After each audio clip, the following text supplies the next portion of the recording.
9 de diciembre, entrevista con la doctora Cristel Guirao sobre este tema que hemos convertido en nuestro asunto de investigación. Una experiencia en Educomunidad decolonial, una experiencia de Educomunidad decolonial, aquello de no cambiar los nombres y los títulos de los asuntos de investigación. Y obviamente de Educomunidad se refiere a ese término que estamos trabajando para ver qué giro toma finalmente. Si es de orden teórico, metodológico, cuál va a ser su desenlace. Es la combinación de los tres términos: educación, comunicación y comunidad, reconociendo obviamente ya los trabajos de educomunicación adelantados, ¿no? Pero que sentimos que podemos hacer esto a partir de nuestra experiencia, y donde tu papel fue como elemento decisivo la compilación, pues, de las opiniones de todos los compañeros que van a hacer aportes entonces con sus entrevistas en el proceso de narración de la experiencia. Como te dije antes, tiene que ver con la etnografía, más concretamente la etnografía o la autoetnografía. En principio trabajé con la etnografía crítica, que se relaciona mucho con lo que nosotros conocemos como investigación-acción participativa transformadora. Y después fue aterrizando en este método que es la autoetnografía, que me permitía además intervenir directamente como uno de los entrevistados, y es una especie de concepción de biografía colectiva, de una experiencia específica en colectivo. Bueno, Cristel, la idea entonces es que compartas lo que es tu experiencia, ha sido tu experiencia en la radio La Voz de Guaycaipuro, entendiendo que hay unos antecedentes, ¿no?, que precedieron, y también los momentos en que te correspondió participar, estar, los programas, y cómo eso, tu percepción en cuanto al rol, el desempeño que ha tenido en ellas la educación, la comunicación y la comunidad. Bueno, no sé si estas entrevistas se inician dando gracias por tomarme en cuenta. Con permiso, esto se va a grabar. Okay. No sé si estas entrevistas se inician dando las gracias, como en toda entrevista, ¿no? Por la mención, por tenerme en cuenta y por considerar que mi participación en un proyecto como La Voz de Guaycaipuro es importante para el desarrollo de tu trabajo de posgrado, tu trabajo doctoral, además, ¿no? Además, toda una, digamos que esto, además de ser un honor, es toda una responsabilidad, ¿no? Que es lo que he estado pensando. Hablar, es una responsabilidad de tu parte construir la memoria de alguna forma, y que esa memoria constituya una experiencia que aúne y que dé testimonio de cómo fue un proceso que nos permitió unir eso, educación, comunicación y comunidad, en una misma experiencia. Eso me parece que es toda una responsabilidad de tu parte, y que merece ciertamente ser una tesis doctoral, y toda una responsabilidad de a quienes has escogido que participemos, para tratar de alimentar y de demostrar de alguna forma colectivamente esta propuesta. Tú hablabas y yo, bueno, había notado y había empezado en La Voz, y uno después se da cuenta que como hubiera dicho Guillermo Meneses o cualquier narrador, pero a mí me gusta mucho hablar de Guillermo Meneses y ese hilo de historias que nos unen, como en La Mano Junto al Muro, cuando uno pone la mano junto al muro, en el momento en el que se encendió la grabadora, fue como poner la mano junto al muro y recordar que mi relación con la radio comienza con mi relación afectiva y responsable con la radio, comienza con la historia de mi tía negra, mi tía Queca. Ella se llama Petra Esther Zapata, la hermana de mi mamá, hermanita, y mi tía participaba y asistía a la radiodifusora Villa de Cura, y era un cuento que se nos contaba, pues, se nos contaba como algo particular, no solamente asistía como cantante, sino que también participaba en las radionovelas, y era radio en vivo. Llegué a ver algunas fotos, que en este momento me estoy preguntando en qué parte están, y eso me marcó de tal manera que la primera vez que yo dirigí una obra de teatro, debo haber tenido 18 años, ya hacía teatro, pero era la primera vez que dirigía, en la Universidad Nacional Abierta, me entregaron el grupo de teatro de la Universidad Nacional Abierta, yo creo que quienes estaban allí tendrían mi edad o tal vez hasta más, montamos un texto de José Gabriel Núñez que se llama, no puedo recordar ahorita, pero la obra de teatro gira en torno a una radio y es una radionovela en vivo y la montamos en vivo además. Hicimos todo lo que se hacía, hicimos el estudio y hicimos la escenografía como el estudio, pero además todos los sonidos de ambientación se producían en vivo como se hacía la vieja usanza, con suelas de zapato, con tapas, y tuvimos que hacer toda una investigación al respecto. Y yo dirigí esta pieza la primera vez y además disfruté muchísimo. Entonces, mi relación en sí con la radio, además, mi papá era un hombre que escuchaba radio, que es la otra razón y empieza mucho antes. Pues. Mi papá, hasta el día de su muerte, escuchó radio. Y lo recuerdo de noche tratando de sintonizar radios incluso de Aruba, de Curazao. Y mi mamá era una mujer que escuchaba radio, estaba planchando, escuchaba radio, estaba haciendo los oficios del hogar y estaba escuchando radio. Entonces, yo creo que es inevitable decir que nuestra generación es una de las generaciones que se levantó escuchando radio. Sí. ¿No? Escuchando varios géneros, además, escuchaba las noticias, impelablemente. Luego estos montajes que de alguna manera, como la teatralidad en la radio, la había las canciones, novelas. Y estaban los programas de música popular que te llegaban, ¿no? Y también los espacios de participación de la comunidad, porque yo soy de Villa de Cura y por supuesto yo estaba, la radio que escuchábamos, entre otras Radio Apolo, Radio Rumbo, y en esos radios había espacios que eran de las personas de la comunidad, y donde cantaban, o donde, sobre todo tal vez no eran espacios de denuncia, aunque sí participaban en algunas denuncias en los noticieros, pero sí eran espacios de creación. Luego, pues yo crecí escuchando que mi voz era una voz privilegiada para la radio, al punto que yo, si mal no recuerdo, en el año 98, 99, debo haber sacado mi certificado de locución. Fue una de las primeras cosas que hice llegando a Caracas cuando me vine de Villa de Cura, 26.626, si no me equivoco, todavía es mi certificado de locución.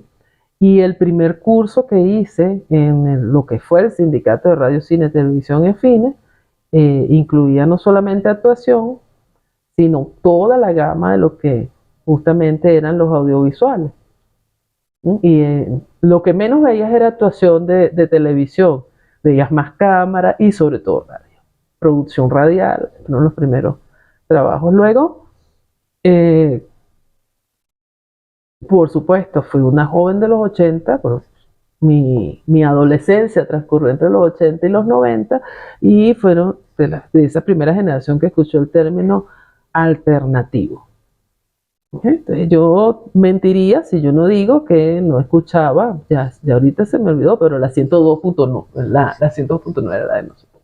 Si no escuchaba, ahorita se me fue, fíjate tú, pero escuchaba el programa de Chatén, cierto, claro. el programa de... Sí, lo que pasa es que hay una transición de la AM a la FM. Claro.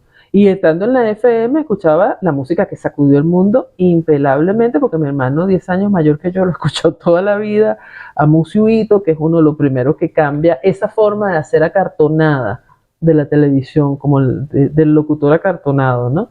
Entonces este locutor que se acercaba más con la voz y con tu jerga juvenil, pues nos atrapó también. Entonces a estos jóvenes en los 80 y los 90 nos gustaba escuchar radio.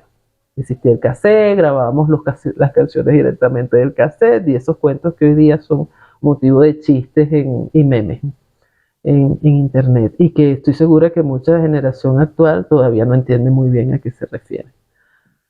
Pero estando en la universidad, yo me acerqué a un grupo político, a Desobediencia. Sin llegar a participar de él, participé muchísimo de todo lo que tenía que ver con la comunicación. Justamente, la primera vez que hice un periódico, trabajé con Desobediencia. La primera vez que trabajamos con ediciones, lo hicimos con Desobediencia. Y allí yo tuve la oportunidad de conocer en algunos encuentros a compañeros de nuestra misma edad, ¿no? Entre esos estaba Andy Cárdenas y a Aura Batista. Luego yo me vengo a Los Teques y coincidimos acá. Y estando aquí, Andy y Aura me invitan a ver la experiencia de Invedecor, que aunque yo la había escuchado nombrar muchísimo, porque estaba liderada por Roland Denis y el equipo de Carlos Lanz, ¿verdad? Yo realmente lo que más trabajé con Carlos Lanz había sido justamente prensa y todo lo que era medios alternativos impresos. Y igualmente con Roland, con ese equipo. Pero había escuchado Invedecor, pero nunca había ido a Katia. Y es con Andy y con Aura que yo me acerco a Invedecor a conocer la experiencia, a ver qué pasa allí. Lo primero que veo es al edificio y a conocer todo lo que se estaba haciendo, desde la imprenta abajo hasta la radio arriba. Eso es interesante porque incluso la distribución espacial dice mucho, ¿no? La imprenta estaba en el sótano, pero la radio se hacía en la azotea. Y no era que se transmitía desde la azotea, obviamente, porque nos hubieran caído en ese momento, pero se grababa en la azotea y se ensayaba en la azotea. Luego se transmitía en vivo, robándonos alguna señal, como se hacía.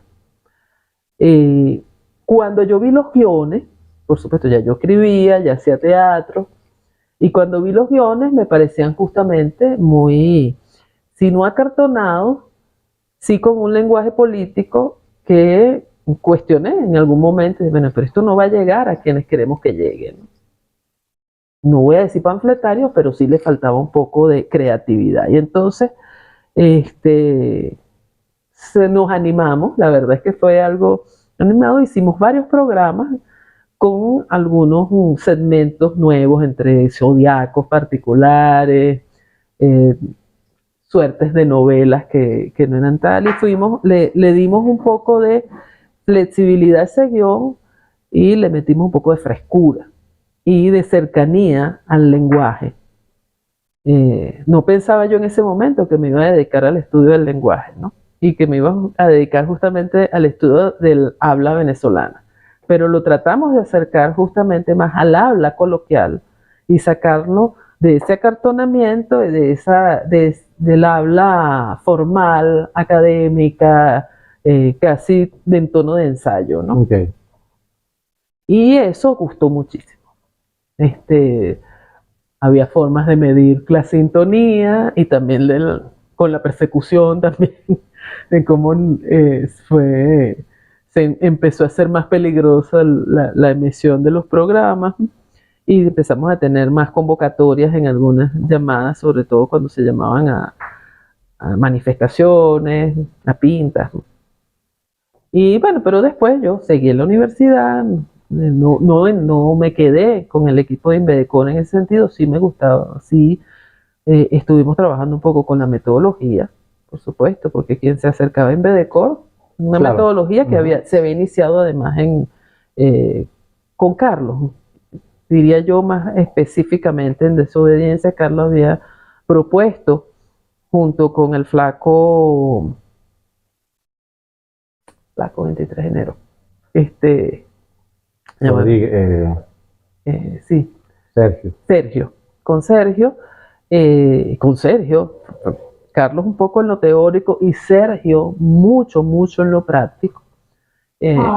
Había aportado una metodología que se colinda con la investigación acción participativa, pero que yo creo que está más cercana a nuestra manera y espiritualidad de abordar los problemas y la investigación, que al Sí, fin y sí. al cabo es lo que... y luego, bueno, ocurre, digo yo que el arco, ¿no? De cuando las cosas se cierran y terminan, dejan de ser un arco para ser un círculo. Y Andy me lo encuentro en el Boulevard Bermúdez, en el Boulevard Bermúdez de entonces, en el 2002, y me dice, no vas a creer, tenemos una radio. Eso debe haber sido, ciertamente, entre marzo, febrero, vamos a abrir una radio, acércate, me da la dirección, y efectivamente yo me acerqué a la radio, que en ese momento era itinerante, ciertamente. De modo que a la radio entré más que hacer radio como tal, con producciones, algo, entré a trabajar en el equipo de la radio. Y entré al equipo de proyectos, que era justamente el equipo que desarrollaba, le daba educación, desarrollaba los proyectos que educación tenía, pero también se acercaba a la comunidad para decirle a los usuarios y a las usuarias cómo podían desarrollar su proyecto de radio. Esa para mí fue una de las experiencias, no de la voz, no sé, de la vida, que hasta el día de hoy, hace 2 horas la citaba y Sí, creo que la cito casi a diario. Creo que es una de las experiencias más enriquecedoras con respecto a mi vocación como docente, como formadora y también como desarrolladora de sueños, porque en lugar de llamarlos proyectos, yo diría, bueno, como desarrolladora de esos sueños que la burocracia o la tecnocracia nos hace ponerle el nombre de Claro, proyecto. claro. Entonces, lo que más recuerdo, bueno, es cargar el transmisor, llegar a las comunidades, explicar desde la mañana, pasar el día allí, saber qué era lo que querían, desarrollar los instrumentos, porque no era solamente el contacto, ¿no? Había una parte que era muy formal y que nosotros desarrollamos, creo que una metodología dentro Sí. de proyectos, ¿no?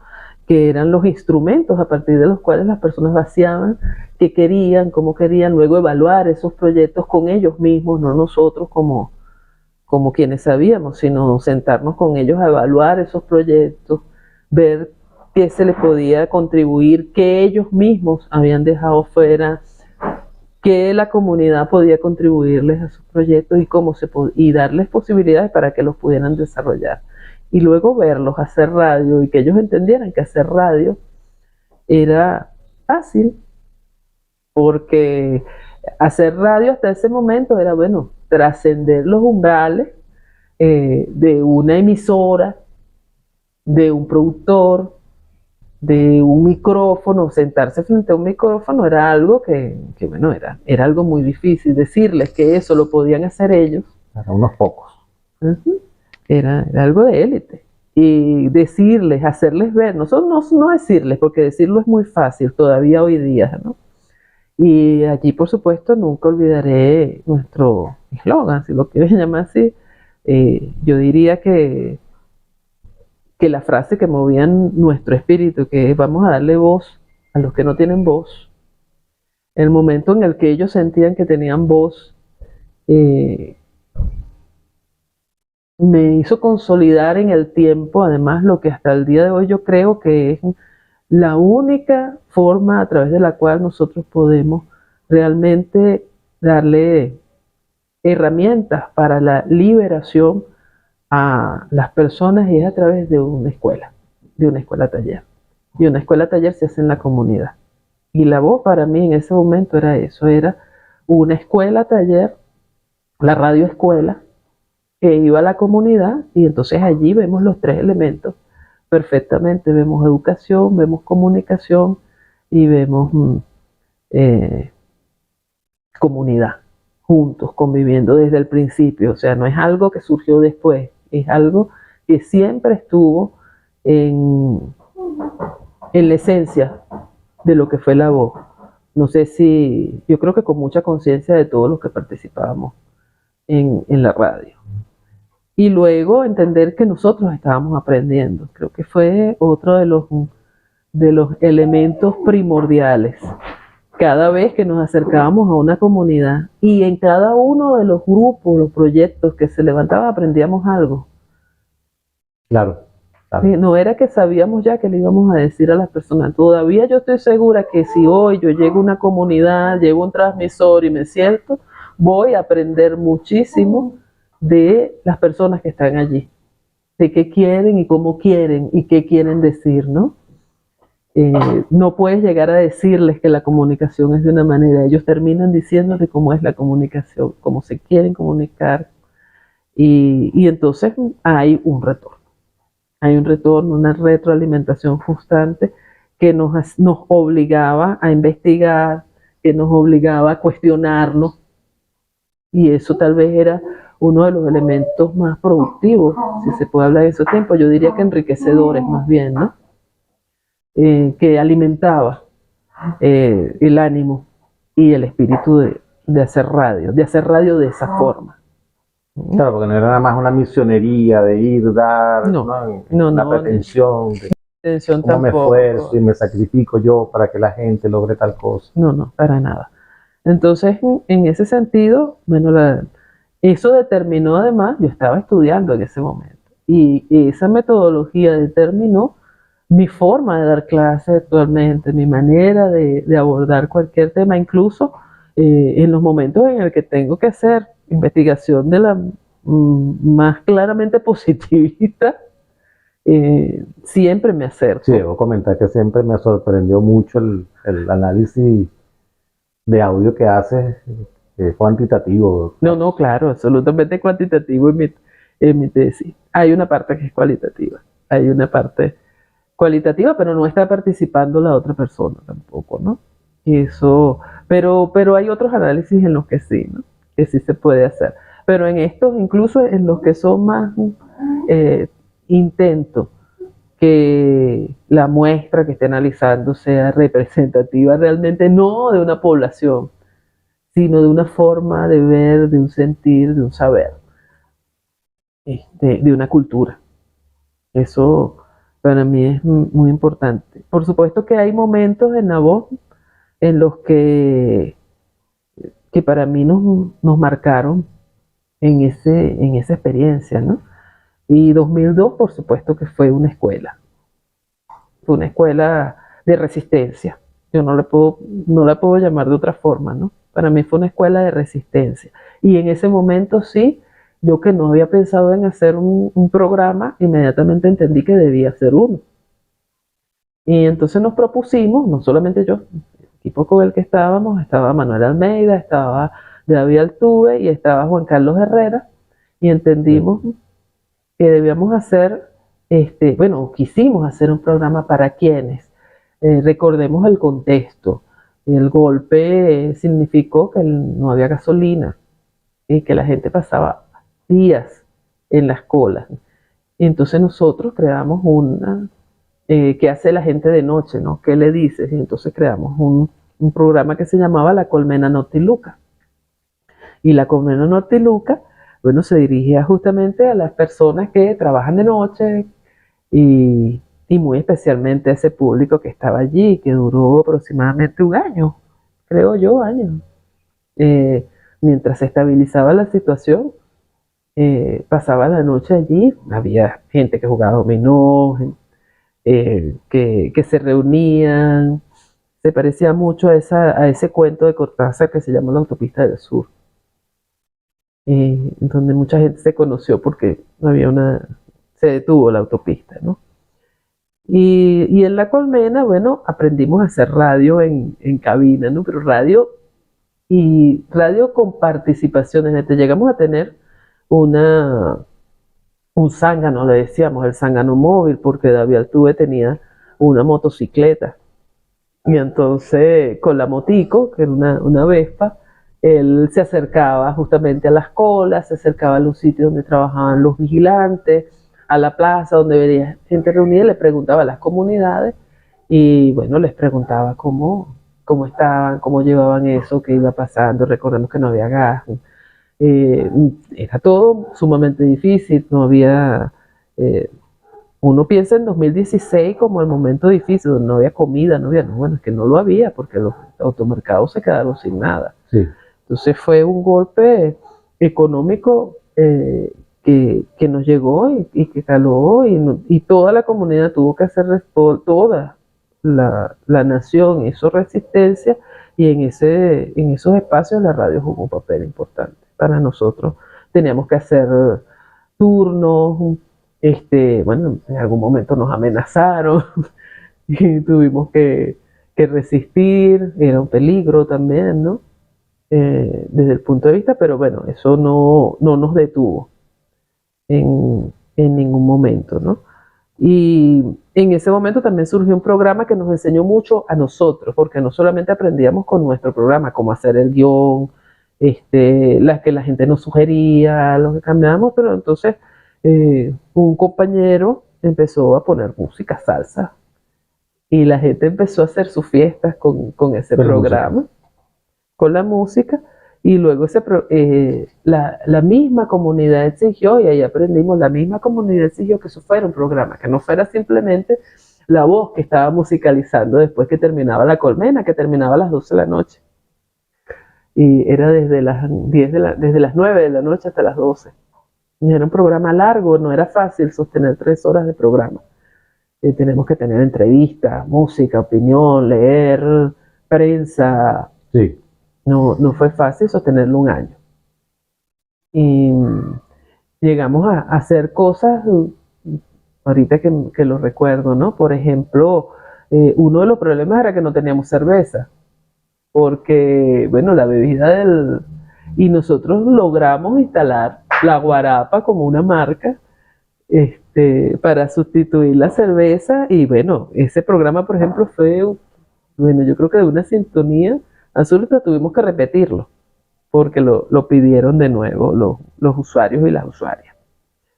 Y luego, bueno, el trabajo en la voz llamó a un amigo que está en Villa de Cura, Rómulo Alvarado Bermúdez, Leonardo Rómulo Alvarado Bermúdez, y él que ha trabajado toda la vida con los campesinos, con todo lo que es justamente también el trabajo de agricultura alternativa, ¿no? Sí.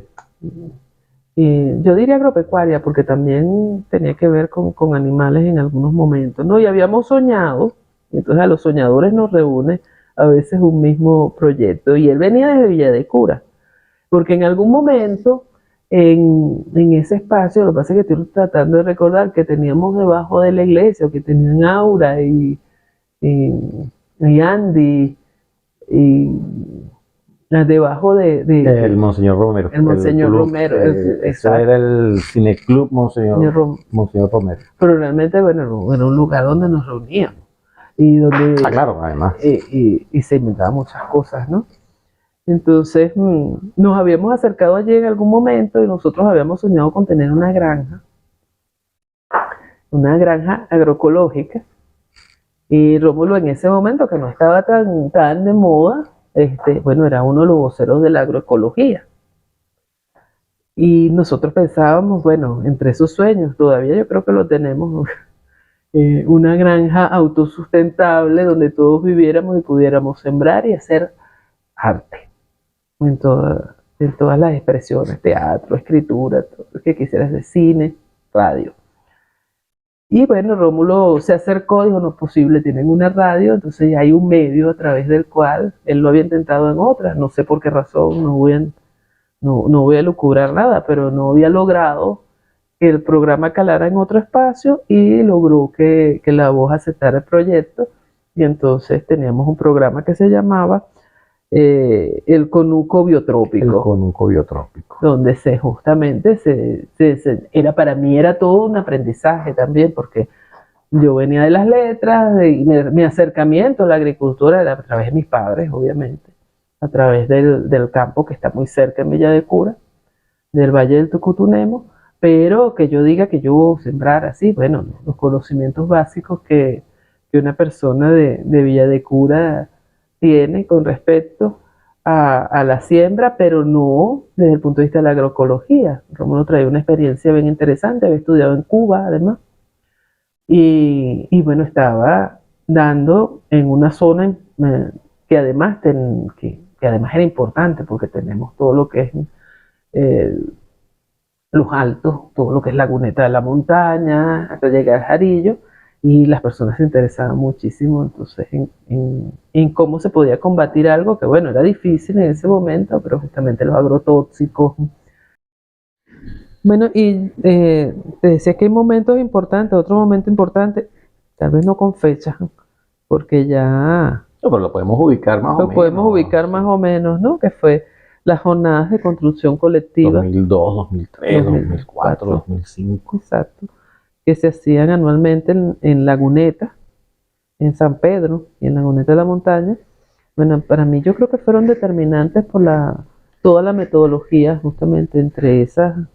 Creo que con más conciencia nosotros hablábamos de eso de participación, de investigación, acción, participación. Y la forma en que allí, tal como lo dicen, son jornadas de construcción colectiva, yo creo que su nombre las define a plenitud, ¿no? Eran justamente eso, como el colectivo que hacía vida de la voz construía entre todos como un cuerpo, eso que nosotros llamábamos darle voz al que no tiene voz, que siempre fue como el norte, el centro el norte y el centro de nuestra acción. Y entonces, bueno, para mí pues sobre todo esas dos jornadas fueron determinantes, creo yo, en encontrar cuáles eran los principios que regían a la radio, y que todos de alguna manera transitáramos ese camino que unía, ahora tú lo dices, y que a lo mejor en ese momento nosotros no teníamos esa conciencia, que unía esas tres cosas que eran educación, comunicación y comunidad. Y como eso siempre estuvo en todas las mesas de trabajo, indistintamente de lo que se trabajara. Si se trabajara producción, si se trabajaba...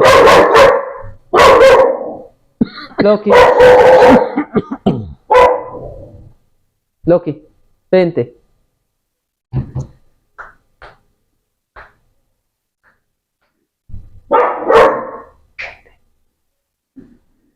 Ya está. Si se trabajaba educación, proyecto,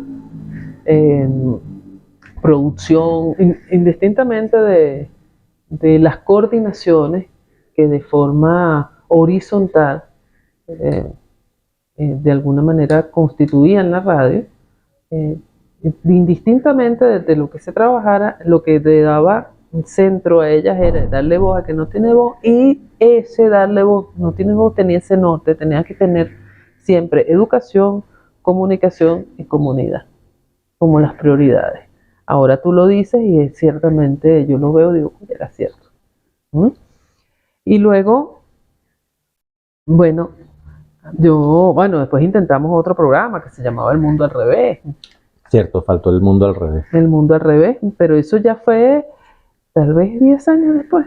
Sí, sería después con Elizabeth Romero, estabas tú, sí. En Peña estaba Manuel, y estaba yo, y participábamos en el programa con la idea justamente que hoy día se maneja con mucha más fluidez y con mucha más conciencia, que era somos el sur, ¿verdad? Y si nosotros somos el sur, y sin embargo el mundo está al revés, ¿no? Entonces todas aquellas cosas que hacen del mundo, de los excluidos, justamente estar en ese lado del revés, incluso el revés del desplazado, ¿no? Del marginado. Y, y como bueno, ahí hay un juego de palabras muy interesante y del cual teníamos conciencia justamente. Tuvimos que investigar bastante para hacer este trabajo, ya un poco más adultos también, un poco más responsables de lo que hacíamos y de lo que decíamos, ¿no? Y de lo que cuestionábamos. Porque lo muy interesante de este programa es que era un programa que cuestionaba, ¿no? Ya ahí estábamos haciendo más radio. Yo siento que un poco más alejados de ese primer momento en el que la comunidad formaba parte de todo el proceso, ¿no? Pero no sé si teníamos conciencia de que nosotros mismos éramos una comunidad. Entonces en ese creo que es el momento en el que La Voz ya era una comunidad como tal y estaba empezando a perfilar sus programas, ¿no? En ese momento yo señalaría dos personajes importantísimos en mi caso particular de formación, que fueron Aglai Soto y Pablo Molina. Aglai Soto porque fue ver a una persona crecer de cero, de no tener ningún tipo, una ama de casa que no tenía ningún tipo de formación, y cómo ella misma y con la participación justamente, ella es como el emblema de si tuviéramos que hacer ese recorrido de lo que fue La Voz como una experiencia de comunicación, yo diría que Aglai es justamente como el emblema de quien comienza justamente en una comunidad y termina en ese momento en el que estamos en el mundo al revés, ya como una productora de la que todos aprendíamos cómo se debía hacer, pero cómo se debía hacer radio comunitaria, no radio, porque teníamos muchos conocimientos ya, yo creo, en ese momento de, de las producciones, de cómo llevar la radio, incluso de cómo llevarla en lo que implica tener una radio comunitaria y los inconvenientes y Lo técnico, lo material. todo lo material que eso lleva. Pero Aglai tiene una conciencia enorme de lo que era hacer radio comunitaria y lo que era educar en comunidad, ¿no? Y educarse en comunidad. Y, y creo que ella era ese emblema y todos aprendimos de Aglai. Y Pablo, desde el punto de vista de la reivindicación musical, Disculpa, yo creo... efecto de registro, el Pablo Molina. Aglai con concierto caribeño primero Con concierto caribeño y después, con Clavi Saboco. con Clay Saboco, que justamente creo que estaba antes o después, lo que no estoy tratando de recordar ahorita, antes o después del mundo al revés. Después del mundo al revés. Después del mundo al revés. Entonces yo recuerdo que me quedaba después a verla, Sí. a verla a ella, dueña del espacio. Sí, lo de bajamos. Ustedes tuvieron que bajar un poco de horario y esa hora que era más de madrugada quedó para la salsa, que se institucionalizó pues como Sí. por exigencia de los usuarios. Y luego Pablo, desde el punto de vista de la música popular caribeña, eh, creo que nos educó en una conciencia de que teníamos una música incluso hasta la comunidad de rockeros, por ejemplo. Sí. Desde cómo musicalizar, desde qué sentido. O sea, no era simplemente poner música por poner música, sino que la música era también una forma de llegar, de comunicar y de educar. Y cómo se hacía. Y en el área de la investigación nos obligó a investigar a todos constantemente sobre la música popular.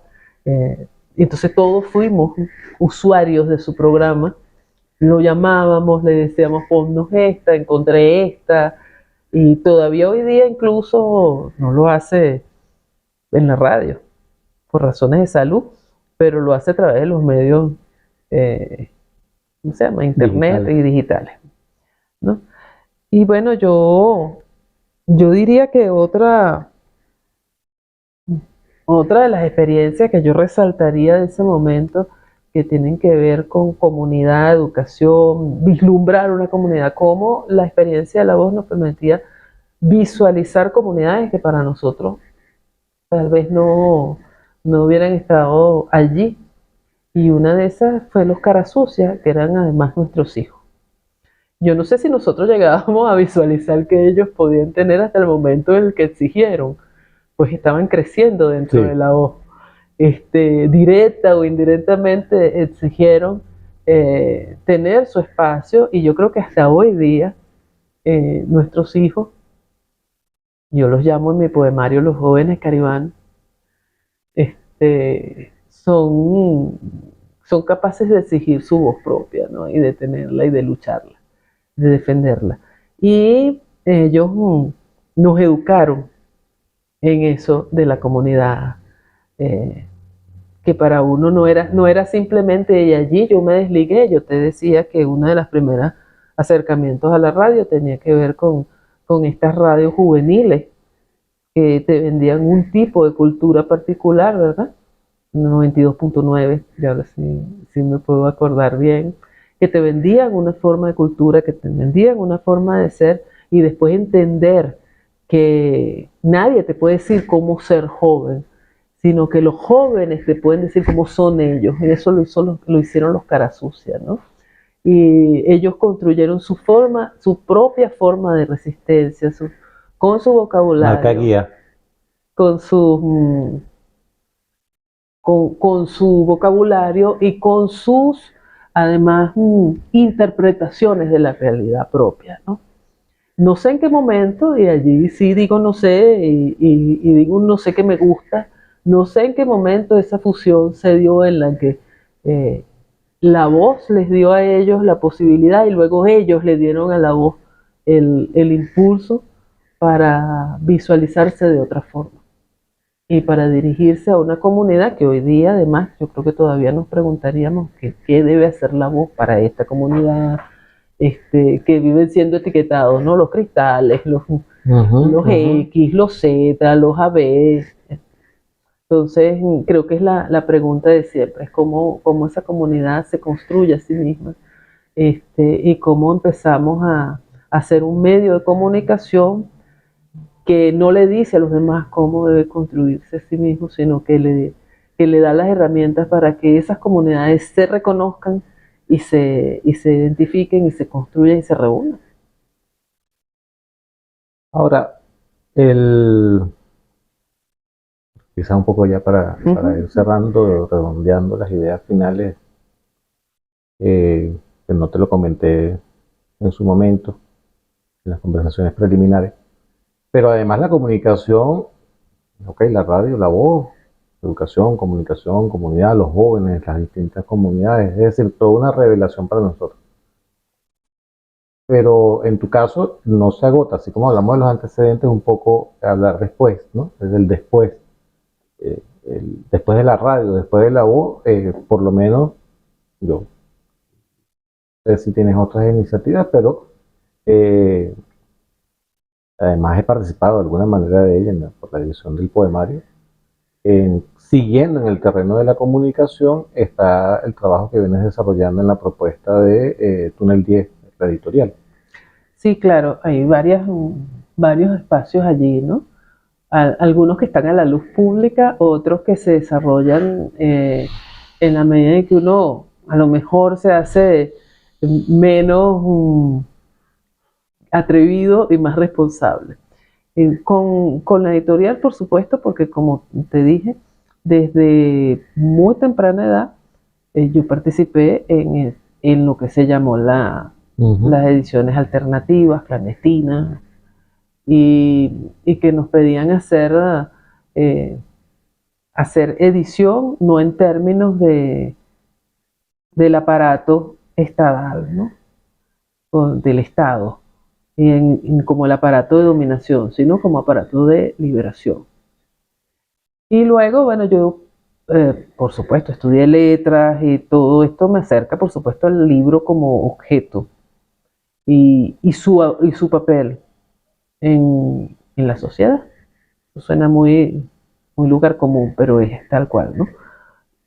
O en la comunidad, o en las comunidades, diría yo más bien. Entonces la primera experiencia fue con una editorial que hice con una gran amiga, mi comadre, Rosana Hernández Pasquier, y Efren Barazarte y su hermana Flor de María Pasquier, Hernández Pasquier, y se llama Blackaman Editores, ¿no? En Blackaman Editores nosotros, bueno, hicimos unas importantes ediciones allí en varias áreas, en literatura, en poesía, narrativa, novela, ensayo e incluso diarios literarios. Creo que el segundo diario literario de Alejandro Olivero se lo publicamos en esa editorial. Y luego, bueno, ya de manera, yo estuve en El Perro y la Rana, trabajamos allí desde el punto de vista, trabajé en UNES, en algunas de las ediciones de UNES de la Universidad Nacional Experimental de la Seguridad, ya esto desde el punto de vista oficial, pero siempre como comunidad y con la misma comunidad de La Voz, además debo señalar que es así, con ese mismo equipo que estuvo en proyectos, que estuvo en educación, siempre hemos anidado el sueño de una editorial. Tuvimos varios intentos, ¿no? Con varios tipos de contenido. No es que han sido intentos fallidos, sino que hemos hecho contenido de diferentes medios, ¿no? Y estaba Voz y Letra como una editorial, y después lo llamamos Túnel 10.